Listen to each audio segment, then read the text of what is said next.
یہ لفظ ہم سنتے ہی رہتے ہیں، اور یہ جیسے نماز پڑھتے یہ بھی عبادت ہے، ذکر و اذکار بھی عبادت ہے، جیسے علم دین کے حلقے میں یہ بیٹھنا عبادت ہے۔ تو عبادت کے حوالے سے کچھ بڑی اہم معلومات سنیے۔ قرآن شریف کی اصطلاحوں میں عبادت بہت اہم اور نازک اصطلاح ہے، بہت نازک چیز ہے۔ اس میں بہت سارے معاملات میں گڑبڑ بھی ہو جاتے ہیں، کیونکہ یہ لفظ قرآن پاک میں کثرت سے آیا۔ اس کے معنی میں بڑی باریکی ہے۔ اطاعت، تعظیم، عبادت، ان تینوں میں بڑا لطیف مائنر سا فرق ہے۔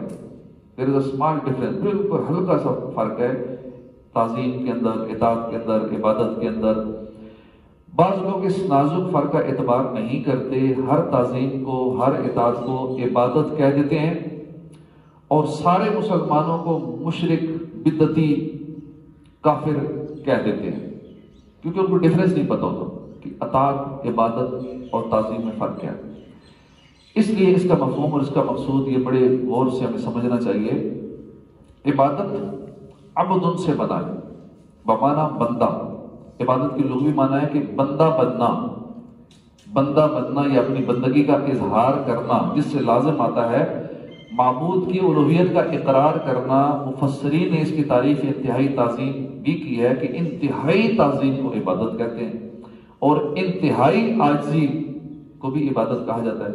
دونوں تعریفیں درست ہیں، کیونکہ عابد کی انتہائی عاجزی سے معبود کی انتہائی تعظیم لازم ہے، اور معبود کی انتہائی تعظیم سے عابد کی انتہائی عاجزی مستلزم ہے۔ انتہائی تعظیم کی حد یہ ہے کہ معبود کی وہ تعظیم کی جائے جس سے زیادہ تعظیم ناممکن ہو، اس سے بڑھ کے تعظیم ہو ہی نہ، اتنی تعظیم کی جائے۔ انتہائی تعظیم کی حد یہ ہے کہ اتنی تعظیم کی جائے کہ اس کے بعد اس کی ممکن نہ ہو مزید تعظیم کرنا، اور اپنی ایسی عاجزی کی جائے کہ جس سے نیچے اور کوئی درجہ ہی نہ ہو عاجزی کا۔ اس لیے عبادت کی شرط یہ ہے کہ بندگی کرنے والا معبود کو الہ اور اپنے کو اس کا بندہ سمجھے، یہ سمجھ کر جو تعظیم بھی اس کی کرے گا وہ عبادت ہوگی۔ اس کو الہ سمجھے اور اپنے آپ کو بندہ سمجھے، اس طرح جو بھی اس کی تعظیم کرے گا تو وہ عبادت شمار ہوگی۔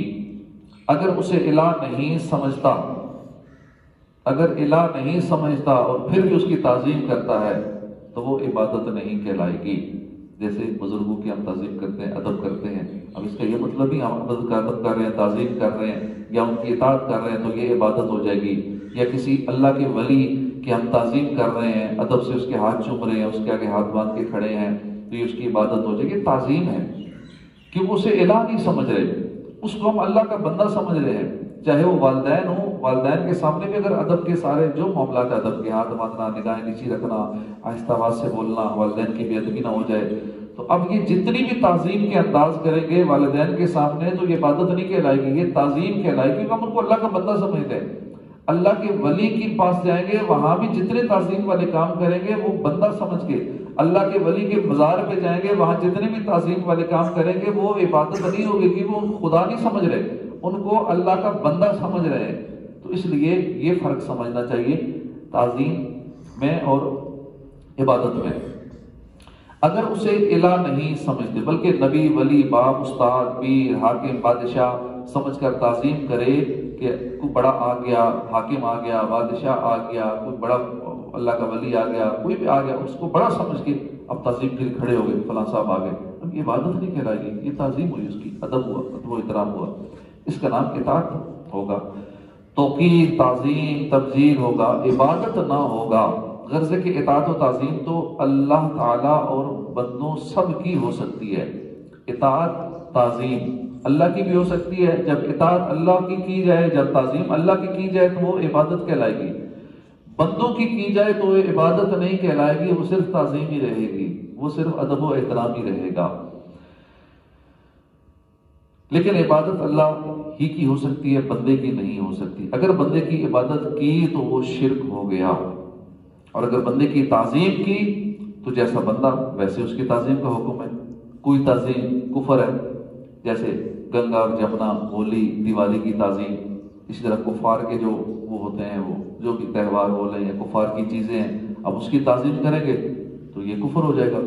کسی کافروں کے بڑے مولوی کی تعظیم کریں گے تو یہ کفر ہو جائے گا۔ اسی طرح بعض تعظیمیں منع ہیں. کہاں تعظیم ہوگی؟ جو ٹھیک ہے مسلمانوں کا بڑا ہے، اللہ کا ولی ہے، اپنے والدین ہیں، ویسے کوئی بزرگ ہے، سفید داڑھی والا ہے، اس کو اللہ کی رضا کے لیے اللہ کا حکم سمجھتے ہو کہ بڑوں کا ادب کرنا چاہیے، اس حوالے سے کرے گا تو یہ تعظیم اچھی بات ہے. کوئی تعظیم ایمان ہے، جیسے پیغمبر کی تعظیم، کوئی تعظیم ثواب ہے، کوئی گناہ ہے. اس لیے قرآن میں عبادت کے ساتھ ہمیشہ اللہ تعالیٰ یا رب یا الہ کا ذکر ہے، اور اطاعت و تعظیم کے ساتھ اللہ کا بھی ذکر ہے، اور نبی کا بھی ذکر ہے، ماں باپ کا بھی ذکر ہے، حاکم کا بھی ذکر ہے.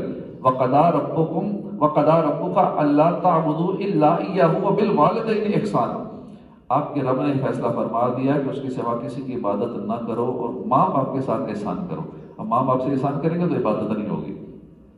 مَا قُلْتُ لَهُمْ إِلَّا مَا أَمَرْتَنِي بِهِ أَنِ اعْبُدُوا اللَّهَ رَبِّي وَرَبَّكُمْ. نہیں کہا تھا میں نے ان سے مگر وہی جس کا تو نے مجھے حکم دیا کہ اللہ کی عبادت کرو جو میرا اور تمہارا رب ہے. یا ایھا الناس اعبدوا ربکم الذی خلقکم. اے لوگو اپنے اس رب کی عبادت کرو جس نے تمہیں پیدا کیا. ہم عبادت کریں گے آپ کے الہ کی اور آپ کے باپ دادوں ابراہیم اسماعیل اور اسحاق کے الہ کی. قل یا ایھا الکافرون لا اعبد ما تعبدون. فرما دو اے کافروں جن کی تم پوجا کرتے ہو ان کی پوجا میں نہیں کرتا. ان جیسی ساری عبادتوں کی آیات میں، عبادت کی آیتوں میں صرف اللہ کا ذکر ہوگا، لیکن اطاعت و تعظیم میں سب کا ذکر ہوگا. عبادت کا جہاں نام آئے گا وہاں صرف اللہ کا ذکر ہوگا. عبادت صرف اللہ کی ہوگی، اور اطاعت اور تعظیم اس میں سب کا نام آئے گا. اطیعوا اللہ و اطیعوا الرسول و اولی الامر منکم. اللہ کی اطاعت کرو، رسول کی اطاعت کرو، اور اپنے میں سے حکم والوں کی اطاعت کرو، یعنی اپنے سے بڑوں کی اطاعت کرو. میں یطع الرسول فقد اطاع اللہ. جس نے رسول کی فرمانبرداری کی اس نے اللہ کی فرمانبرداری کی. وتعزروه وتوقروه. نبی کی مدد کرو، ان کی تعظیم و توقیر کرو. فالذین آمنوا به وعزروه ونصروه. پس جو ایمان لائے نبی پر اور تعظیم کی ان کی اور مدد کی. ومن يعظم شعائر اللہ فإنها من تقوى القلوب. اور جو اللہ کی نشانیوں کی تعظیم کرے تو یہ دلی پرہیزگاری ہے. غرض کہ تعظیم اور اطاعت بندے کی بھی ہو سکتی ہے، لیکن عبادت صرف اللہ کی. جب عبادت میں یہ شرط ہے کہ اس کو اللہ جان کر، الہ جان کر اس کی اگر تعظیم کرنا، کسی کی الہ جان کر تعظیم کرنا، تو یہ بھی سمجھ لو کہ الہ کون ہے اس کی پوری تحقیق، پوری الہ کی ایک بحث ہے، پورا چیپٹر ہے کہ جسے خالق مانا جائے یا خالق کے برابر سمجھا جائے، اللہ کے برابر سمجھا جائے، اب اس کی تعظیم کرنا وہ عبادت کہلائے گا. اب یہ منع ہو گیا. کسی بھی اللہ کے ولی کو وہ اللہ سمجھ لے، معذرت کوئی نہیں سمجھتا، کوئی مسلمان اللہ کے ولی کو اللہ نہیں سمجھتا، یا کسی مزار کو وہ اللہ کے برابر نہیں سمجھتا، اور اس کی تعظیم کر کے وہ لوگ اس پہ شرک کے فتوے لگاتے ہیں. یہ دربار پہ گیا ہے، دربار پہ جا کے اس نے ہاتھ باندھ لیے، ادب سے کھڑا ہے تو یہ مشرک ہو گیا، یہ تعظیم کر رہا ہے، شرک کر رہا ہے. شرک تو وہ ہے جب اس کو اللہ سمجھ کے کچھ کرے گا. کسی بت کے آگے کھڑا ہوا تو اس بت کو وہ اللہ کا شریک سمجھ کے اس نے تعظیم کی. ٹھیک ہے، سجدہ بھی نہیں کیا، تعظیم کے طور پہ کھڑے ہی ہو گیا. چاہے وہ عبادت اس کو شمار کرے، کچھ بھی کرے، اس کی تعظیم کسی کو خدا سمجھ کے یا خدا کے برابر سمجھ کے، اس کا شریک سمجھ کے اب اس کا ادب بھی کرے گا تو اب یہ منع ہو جائے گا، کفر میں چلا جائے گا. تو اسی طرح مستقل مالک، حاکم، حی، قیوم مان کر یا اللہ کو اس کا حاجت مند مان کر ہو، ایک ہی کام اس عقیدے سے ہو تو عبادت ہے، اور اس عقیدت کے بغیر ہو تو عبادت نہیں. جیسے رب تعالیٰ نے فرشتوں سے کہا کہ آدم کو سجدہ کرو. فَإِذَا سَوَّيْتُهُ وَنَفَخْتُ فِيهِ مِن رُوحِي فَقَعُوا لَهُ سَاجِدِينَ. بس جب میں انہیں برابر کر دوں اور ان میں اپنی روح پھونک دوں تو تم ان کے لیے سجدے میں گر جاؤ. ایک اور جگہ فرمایا اور یوسف نے اپنے والدین کو تخت پر اٹھا لیا اور سب ان کے لیے سجدے میں گر گئے، سب ان کے سامنے سجدے میں گر گئے. ان آیتوں سے پتہ چلا کہ فرشتوں نے آدم کو سجدہ کیا، یوسف علیہ السلام کے بھائیوں نے انہیں سجدہ کیا. اور بھی امتوں میں سجدے کا رواج تھا، پہلی امتوں میں سجدہ جائز ہوا کرتا تھا، سجدہ تعظیمی عبادت والا نہیں. ہماری امت میں یہ سجدہ ناجائز ہے، ہم کسی کو سجدہ نہیں کر سکتے، منع ہے. چھوٹے بڑوں کو سجدہ کرتے تھے، پھر بھی یہ فرمایا لا تسجدوا للشمس ولا للقمر واسجدوا للہ. سورج اور چاند کو سجدہ نہ کرو اور اللہ کو سجدہ کرو. اس قسم کی بہت آیتوں میں سجدہ کرنے کو منع فرمایا گیا، بلکہ اسے کفر قرار دیا گیا. پچھلی آیتوں میں سجدہ تعظیمی مراد ہے، اور ان آیتوں میں سجدہ تعبدی مراد ہے.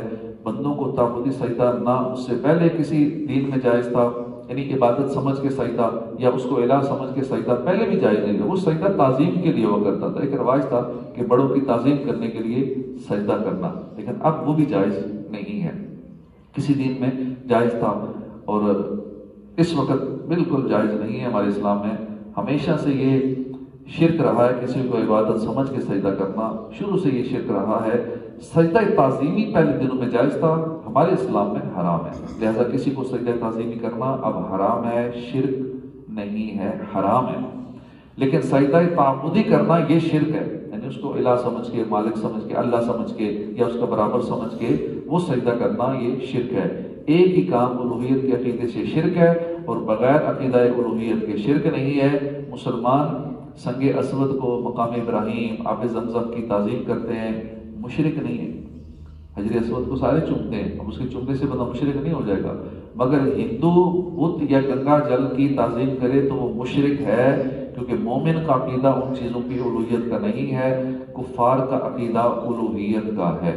اللہ پاک ہمیں عبادت کے مفہوم کو سمجھنے کی توفیق عطا فرمائے، اور جو لوگ بلا وجہ کفر و شرک کے فتوے اس طرح کے لگا دیتے ہیں ان کو بھی عقل سلیم عطا فرمائے، آمین بجاہ نبی الامین صلی اللہ تعالی علیہ وآلہ وسلم۔